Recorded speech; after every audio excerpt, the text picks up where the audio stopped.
For the seventh Sunday of Ordinary Time, we really learn a great lesson, maybe have the same lesson reiterated again, because we need it again and again and again. Simply put, love your enemies.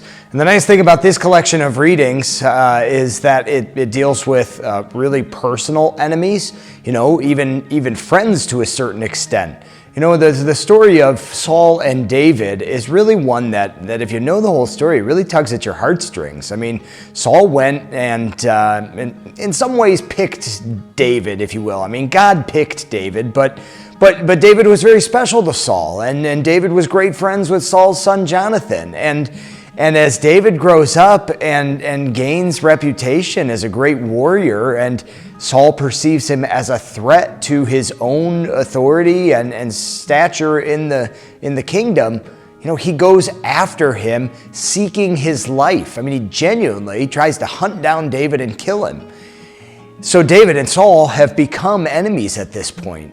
And David comes upon Saul as he's being hunted and has this opportunity to kill him, right? David has the opportunity to strike down the one who is coming after him in his life.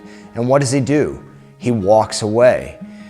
So it's really a powerful moment in David's life of standing for justice. I mean, he says to his companions, who am I to strike down the Lord's anointed? It doesn't matter that he's chasing me down for my life.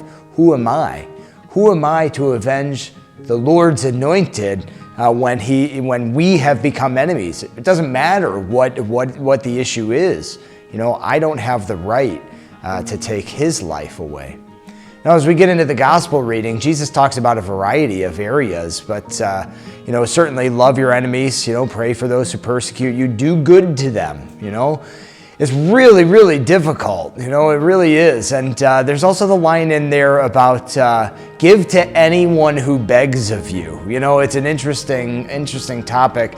A lot of people like to debate whether or not they should give to everyone on the streets, and it's a hard, sort of tension in your hearts. It's like, sometimes there's going to be people who are going to take advantage of your generosity. Sometimes there are people who know where to go through the proper channels to get the assistance that they need. And sometimes you're going to have to listen to the words of Jesus and just give because someone has asked. Give to all who beg of you.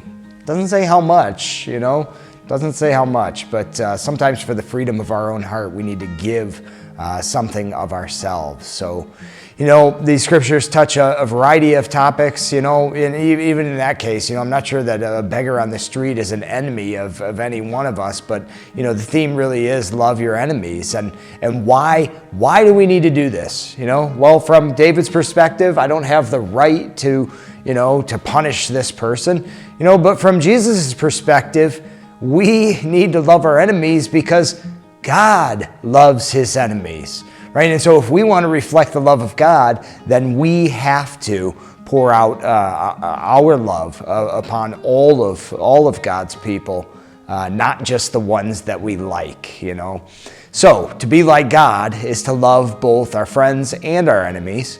But here's the real kicker.